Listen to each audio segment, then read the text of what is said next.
so now I'm going to do a musculoskeletal test or assessment, okay? Is that all right? All right, so I'm going to do your wrists. So if I can take your wrist real quick. All right, and if you could do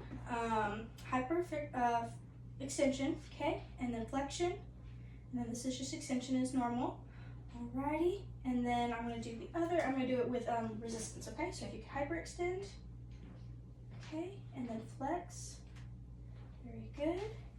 And then I'm gonna do the other side, the same thing. If you can do hyperextension, which is pushing your hand up, and then flexion, which is pushing your hand down, and then back to normal, which is extension. And then resistance, so if you could push against my hand for hyperextension, and then for flexion, very good. And then we're gonna do your forearms. So all you're gonna do is you're gonna put your hands out like this, and this is called pronation, okay? And then you're gonna flip your hands up. You have some soup in your hands, this is called supination, okay? And then that's it for the forearm.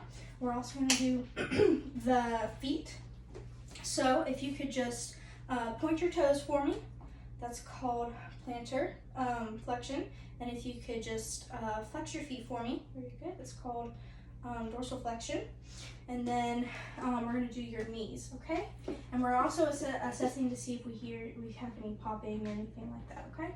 So if you could just, I'm just going to put my hand on your knee. So if you can just kick your knee out for me, okay?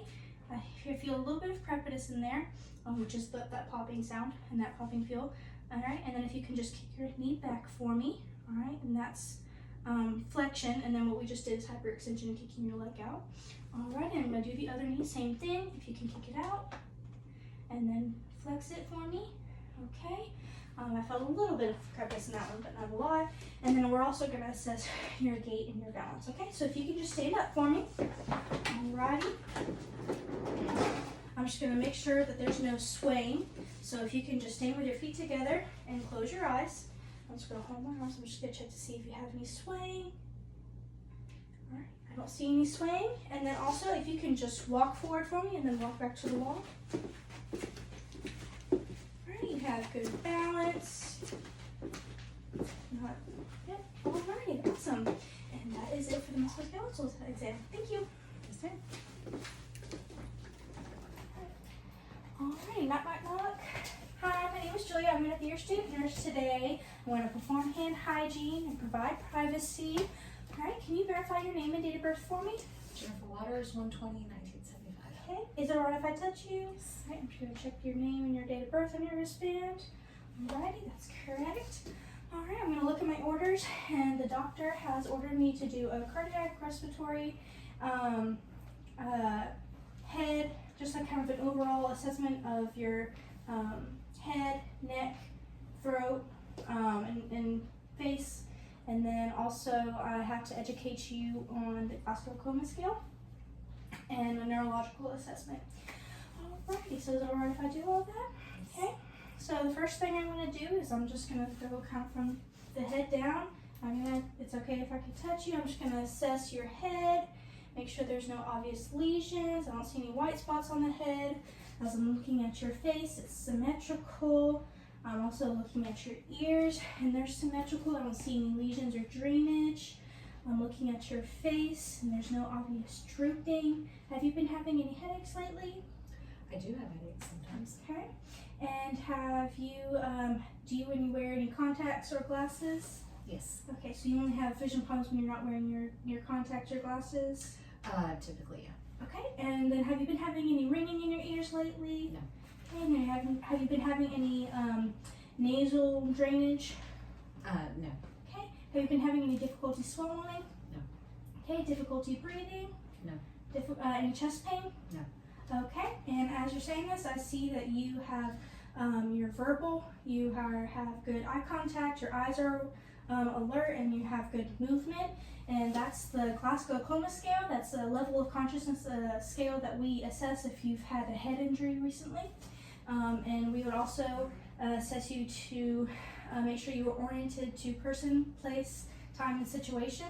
So you already verified your name and date of birth. Do you know where you are right now? I'm in my office. Okay. And do you know what year it is? It's 2024. Do I know what year it is? And then who's the current president? Joe Biden. Okay. Alrighty, so as I'm doing that, again, I'm just assessing your eyes, I'm assessing your nose, your mouth, and again, there's no obvious drooping. Everything looks to be symmetrical, and you haven't been noticing any drooping of your face lately, have you? Okay, good. And you haven't been having any head memory loss lately? No. Okay, good. Alright, so I'm going to move to your eyes. I'm going to do what we call perla, which means that your pupils are equal, round, reactive to light, and they have correct accommodations. Okay? So I'm going to shine this light in your eye just to prepare you. Okay? So just look at me. And this is direct. This is okay. I'm going to do the other eye. Righty, and your pupils constrict when I shine the light in your eye, and then they look like they're equal, that they're round, and then I would check the size. And I would say they're about a 4. I'm gonna write that down real quick. Okay, and then I'm gonna check the accommodations, okay? So I'm gonna hold my pen here. I want you to stare at this pen, and I'm gonna bring it to your nose, okay?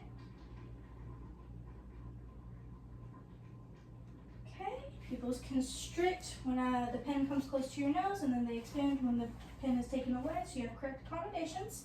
And I'm gonna move on to, I would also do, to check your hearing, I would do the whisper test, and that's where I would stand behind your shoulder like this. I would put my hand on your shoulder, and I would whisper something like cat. And I would whisper something like with three letters, so like cat. And you would repeat it back to me if you heard it. Cat. Dog. 8. Okay. And then I would just be checking to make sure that your hearing is good. And like I said, you don't have any ringing. You do wear your hearing aids? No. Okay. Alrighty, and next I would check your nose to make sure that there's no obvious drainage, and there isn't. I'm now going to check your mouth, so if you could just open up your mouth for me. Alrighty, I'm checking your oral mucosa, making sure that it is pink and moist. Checking your dental work, making sure I don't see any decay or any chipped teeth. Also, we're going to check your patency on your nose. So if you could just take your finger and stick it on one nostril and inhale, and do it on the other one. Okay, just making sure that you can breathe through both nostrils. And then I'm going to check your swallow. I know you said you haven't had any difficulty, but if you could just do a quick swallow test for me. Good, and then I'm going to check your trachea to make sure that it is midline. And it is midline. Alrighty. Next, I'm going to move on to your respiratory assessment. Okay. So you said you haven't had any difficulty breathing. I've already taken your respirations. I've done that off camera, and your respirations were 14. And then I'm going to inspect your lung sounds. Okay. So sure. Alrighty, and I would do this on bare skin, but for the sake of the video, we're just going to do it over close.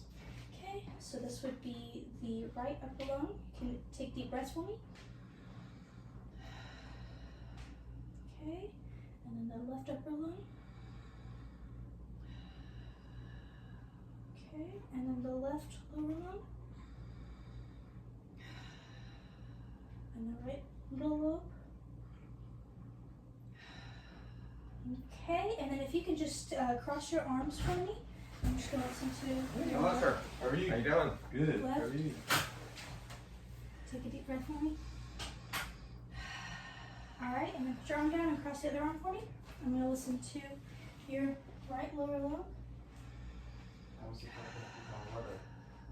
Okay, and then I'm going to listen to the back, your back. Okay, so you do the same thing I did to the front, the right upper lobe. Left upper lobe. Left lower lobe. And right lower lobe. Alrighty. Your lungs are clear. I don't hear any abnormal sounds or anything. So I'm going to educate you on the incentive spirometer. So I have this incentive spirometer here.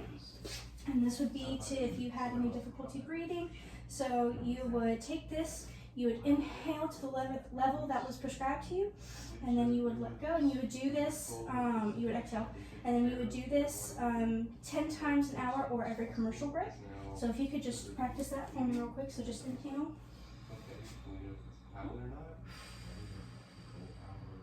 Thank you. Alright, and then we'll take that. Like I said, you would do this 10 times an hour or every commercial break. And then if you were bedbound, you would do the turn, cough, and deep breath method. So if you could just do a quick cough for me. And this is just helping to clear all that if you had any mucus, it would be help clearing the mucus in your lungs, okay?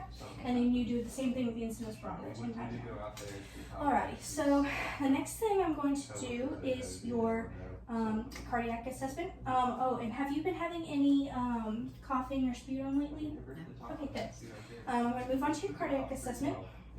I'm going to check first any jugular vein distension. So if you could just tilt your head for me. Alright, I don't see any distension, I don't see any bulging. Again on the other side. Okay, same on the other side. Alright, so the next thing I would do is I would go ahead and palpate your pulses. So if I can just see your wrists, I'm going to palpate your radial pulses. Okay, and they are both equal or bilaterally. I would say their strength is about 2+. And then I would do your feet. You don't have to take your shoes off or anything. I would do your dorsal pedis on both sides. Again, about a +2. And I would do the posterior tibial. Again, about a +2 on that side. Same on the other. Alrighty. And then I would also educate you on the other pulses you have. So you have your carotid, your axillary, your brachial, your femoral, your popliteal, and that's all of them, the sensations that we palpated. Alright, next thing I'm going to do is I'm going to assess your capillary refill. So if I can just see your fingers. Alright, and you have capillary refill of less than 3 seconds. I would also then check for edema. So I'm just going to take your arms and apply a little pressure. I would do the same things on your legs, and you don't have any edema. The next thing I'm going to do is I'm going to listen to your heart sounds, okay?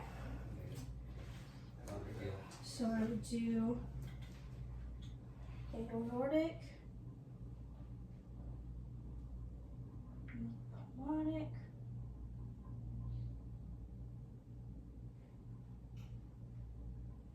nerves, tricuspid, and then the mitral. Okay, and again, everything sounds good and normal. And then if I were listening for any murmurs or S3 or S4 sounds, I would turn my, from the diaphragm to the bell side, and I would listen on the bell side. Alrighty, let me just double check that this is everything. Yep, alrighty, and that is it. Do you have any questions for me? No. Alright, and one last question. Do you have any allergies that I should be aware of? No. Alrighty, then I'm going to get these findings to the doctor, and you have a good day, okay? Thank you. No problem.